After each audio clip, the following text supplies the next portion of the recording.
मुसलमान ये जानना चाह रहा है जमीयत उलमाए हिंद और उन चंदा खोर, ज़कात खोर, फितरा खोर और तमाम खोर से कि आपने इतने दिनों में एक यूट्यूब चैनल नहीं खोला। क्या आपको सुशांत सिन्हा के यहाँ जाके इंटरव्यू देना पड़ रहा? आपके पास एक यूट्यूब चैनल भी नहीं खोल सके यार बड़े चैनल तो तुम खोल नहीं सके, एक ब्रांडेड यूट्यूब चैनल तो खोल लेते जिसके कम से कम 2-4 करोड़ सब्सक्राइबर होते, एक प्लेटफॉर्म तो होता, बैठकर चूतर टेक कर बोल तो सकते थे। वो भी दूसरों की कुर्सी पर, आरएसएस की कुर्सी पर जाकर बोलना पड़ता है और दूसरों के ऊपर फतवा जारी करता है। मुसलमान को टीवी में नहीं जाना चाहिए तो ये नेता को क्यों जाना चाहिए? 20 करोड़ के एक बंगलों को दिन के उजाले में बुलडोज करके धराशायी कर दिया गया, 10 लग्जरी गाड़ियों को पकड़ पकड़ के चूरा गया। इस कौन सा पत्थर का दिल है महमूद मदनी का कि रोया नहीं? सारा मुसलमान भारत का रोया उस दृश्य को देखकर, उस वीडियो को देखकर। महमूद मदनी तुम्हारे आंख में आंसू नहीं, रोए नहीं तुम, और बात कर रहे हो सरकार के पक्ष में। एनआरसी जिसकी वकालत महमूद मदनी कर रहे हैं, उस एनआरसी के नाम पर कम से कम 200 नौजवान जेल में हैं, कम से कम 200 नौजवान जेल में हैं, बेल नहीं हो रहा, उनका घर बर्बाद हो गया, तबाह हो चुके हैं, उनकी जवानी खत्म हो गई उस जेल के अंदर, और आप कहते हो एनआरसी होना चाहिए। बाबा रामदेव के प्रोडक्ट को हलाल करने वाले महमूद मदनी, गोबर को हलाल करने वाले महमूद मदनी, गौमूत्र को हलाल करने वाले महमूद मदनी अब मुसलमानों को हलाल करवाना चाह रहे हैं, मुसलमानों को बलि का बकरा बनाना चाह रहे हैं। मैं फिर कह रहा हूं कि अगर एनआरसी होना चाहिए तो क्यों और कैसे? आपके पास कोई मसौदा, कोई प्रस्ताव, कोई क्या कहते हैं सिस्टम है तो आप सरकार को बताइए, मशवरा दीजिए। ना आपके पास कोई मसौदा है, न कोई ड्राफ्ट है, न कोई सिस्टम है, न कोई सवाल है, न कोई जवाब है। बस एक धक्का लगा और आके सुशांत सिन्हा के पास बोल दिए। कौन सी तंजीम? वक्फ बोर्ड पे कब्जा करने को तंजीम कहते हैं? कौन सी तंजीम? तमाम मस्जिदों पर कब्जा करके लूट लिया मुसलमानों को तंजीम कहते हैं?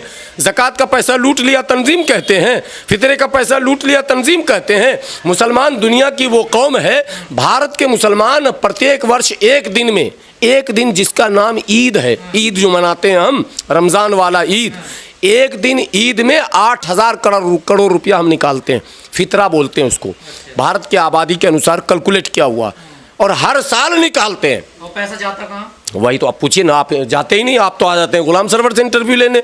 महमूद मदनी साहब पूछिए कि ये फितरा क्या होता है साहब, और फितरा कितना निकलता है? इस साल जो गुजरा है ईद कितना निकला था, और मुसलमानों की आबादी कितनी है? वो कैलकुलेटर निकाले, हालांकि कैलकुलेटर काम नहीं करेगा क्योंकि वो कई 100 करोड़ 1000 करोड़ में जाकर वो फेल हो जाता है कैलकुलेटर, मगर फिर भी वो जीरो लगा लगा के आइडिया लग जाता कि इतना करोड़ हुआ। ठीक है, तो वहीं पे मुंह पे कैलकुलेट करके उनको बताया कि इतना पैसा कौन उठाता है, रिसीवर कौन है, उसका इस्तेमाल कहाँ हो रहा, वो जा कहाँ रहा, क्यों अव्यवस्था फैली है। जब आप ही भारत के मुसलमानों के ठेकेदार हो, आप ही कहते हो कि हम ही है वन मैन शो, तो मुसलमानों के इस बदहाली के जिम्मेदार भी तो आप ही होगे ना।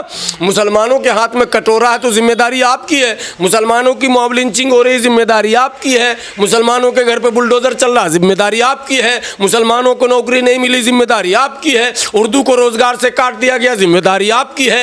एक अखबार उर्दू का जो ब्रांडेड हो मुसलमानों का नहीं है, जिम्मेदारी आपकी है। जो सबसे ब्रांडेड अखबार है उसका नाम है इनकलाब, और वो है दैनिक जागरण का। उसके बाद सेकंड में जो उर्दू का अखबार है वो राष्ट्रीय सहारा, जो है सहारा श्री का, यानी सहारा समय का। लानत नहीं भेजेंगे, आप कहते हैं कि आपकी दुश्मनी है, मेरी क्यों दुश्मनी है? मैं मुसलमान, मैं करोड़ों मुसलमानों की आवाज़ हूँ। मुसलमान ये जानना चाह रहा है जमीयत उलमाए हिंद और उन चंदा खोर, ज़कात खोर, फितरा खोर और तमाम खोर से कि आपने इतने दिनों में एक यूट्यूब चैनल नहीं खोला। क्या आपको सुशांत सिन्हा के यहाँ जाके इंटरव्यू देना पड़ रहा? आपके पास एक यूट्यूब चैनल भी नहीं खोल सके यार बड़े चैनल तो तुम खोल नहीं सके, एक ब्रांडेड यूट्यूब चैनल तो खोल लेते जिसके कम से कम 2-4 करोड़ सब्सक्राइबर होते, एक प्लेटफॉर्म तो होता, बैठकर चूतर टेक कर बोल तो सकते थे। वो भी दूसरों की कुर्सी पर, आरएसएस की कुर्सी पर जाकर बोलना पड़ता है और दूसरों के ऊपर फतवा जारी करता है। मुसलमान को टीवी में नहीं जाना चाहिए तो ये नेता को क्यों जाना चाहिए? सवाल ये भी नहीं, ये जो सो कॉल्ड मुसलमानों के रहनुमा हैं, इनको क्यों जाना चाहिए? इनके घर में खाना कम पड़ गया क्या? राशन कम पड़ गया क्या? क्या मसला क्या है? क्या आप जाके सुशांत सिन्हा के पॉडकास्ट पर बैठकर बोल रहे हैं और चबा चबा के पान खाते नहीं, मुंह घुमाते रहते हैं? समझिए ना, मसला बहुत टेढ़ा और पेचीदा है कि आप तो एनआरसी पर आपने कह दिया। दूसरा, उन्होंने जो बयान दिया, इतना हास्यास्पद बयान, बाप रे बाप, कि मेरे नबी की शान में गुस्ताखी की। एक नहीं दो, पहले नुपुर शर्मा का मसला हुआ, उसमें मुसलमान मारे काटे गए, जेल गए।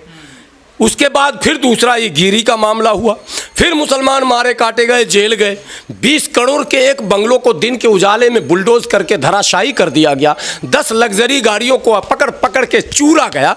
इस कौन सा पत्थर का दिल है महमूद मदनी का कि रोया नहीं? सारा मुसलमान भारत का रोया उस दृश्य को देखकर, उस वीडियो को देखकर। महमूद मदनी, तुम्हारे आंख में आंसू नहीं? रोए नहीं तुम? और बात कर रहे हो सरकार के पक्ष में। एनआरसी जिसकी वकालत महमूद मदनी कर रहे हैं, उस एनआरसी के नाम पर कम से कम 200 नौजवान जेल में हैं। कम से कम 200 नौजवान जेल में हैं। बेल नहीं हो रहा, उनका घर बर्बाद हो गया, तबाह हो चुके हैं, उनकी जवानी खत्म हो गई उस जेल के अंदर। और आप कहते हो एनआरसी होना चाहिए? हाँ, होना चाहिए। लेकिन जो इस्माइल बाटली वाला ने प्रस्ताव दिया है, जो इस्माइल बाटली वाला ने बाज़ाब्ता ड्राफ्ट पेश किया है, जो मसौदा सरकार को दिया गया, उस पर बात करो। आपको भी दिया गया, पढ़ोगे नहीं? क्योंकि आपको तो चाहिए एकदम आला से आला। अदना को तो आप मानते नहीं। गुलाम सरवर कुछ भी बोले, कुछ भी सोचे, इसकी सोच क्या मतलब? गुलाम सरवर ने तो कब्जा किया ही नहीं वक्फ बोर्ड पर, तो फिर इसकी सोच का क्या मतलब? अगर 500 गज मैं भी कब्जा कर लिया होता, 5 लग्जरी कार मेरे पास भी हुआ होता, 10 मैं भी बॉडीगार्ड लेकर चला होता, तो महमूद मदनी खड़े हो जाते गेट पर स्वागत करने, अहलन व सहलन मरहबा। ये वो लोग हैं, इनकी ये मानसिकता है, इसीलिए इन पर मनुवाद का पूरा छाप है। और मनुवाद का छाप है, तभी रामलीला मैदान में इन्होंने कहा था कि आदम और मनु एक ही है, याद है ना? तो ये समझने की चीज़ है। ये नेचुरल, बाय नेचर मनुवादी है। ये नाम टोपी पहन लेने से मुसलमान, दाढ़ी रख लेने से मुसलमान नहीं, कलमा पढ़ लेने से भी नहीं मुसलमान। मुसलमान किरदार और कैरेक्टर से साबित करना पड़ेगा कि वो मुसलमान है। कुरान पढ़ लेने से मुसलमान नहीं होगा, नमाज पढ़ लेने से भी मुसलमान नहीं होगा, रोज़ा रख लेने से भी मुसलमान नहीं होगा, जब तक कि उसका कैरेक्टर, उसका किरदार इस्लाम के मुताबिक नहीं हो जाए, वो मुसलमान पक्का सच्चा नहीं हो सकता। तो ये जो सो कॉल्ड ठेकेदार हैं हमारे, इनकी ठेकेदारी अब लड़खड़ाई है। 2-4 धक्का और ज़ोरदार देंगे, इनको मुंह के बल गिराएंगे इंशाअल्लाह। नई पीढ़ी, नए युवा, पढ़े लिखे नौजवान, वही युवा जिन्होंने एनआरसीसीए में सड़क पर आकर दम दिखाया था, वही युवा जो चलो मुंबई में जिन्होंने भीड़ जुटाया था, उस तरह की युवा प्रतीक्षारत हैं। बहुत जल्द इनकलाब की आहट हो चुकी है। ये ट्रेडिशनल लीडरों की विदाई आप लोग अपनी आंखों से इसी उम्र में देखेंगे। मदनी जी ने कोई रिसर्च किया होगा ना सीएनआरसी पे, तभी तो उन्होंने समर्थन किया।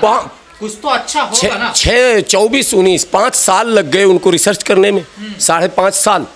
तो फिर तो ऐसा रहनुमा मुसलमानों को नहीं चाहिए, जिसको एक बात समझने में एनआरसी अगर ABC से Z तक पढ़ाया जाएगा तब तो इनको पूरी ज़िंदगी बीत जाएगी। एनआरसी तो 3 ही लाइन है, 3 अक्षर है, ये 3 माने लेटर है, वर्ड नहीं है, ये लेटर है। तो 3 लेटर को समझने में अगर इनको 6 साल लगते हैं, तो 26 लेटर को समझने में कितने लगेंगे? 26 दूनी 52, तब तो ये मर ही जाएंगे।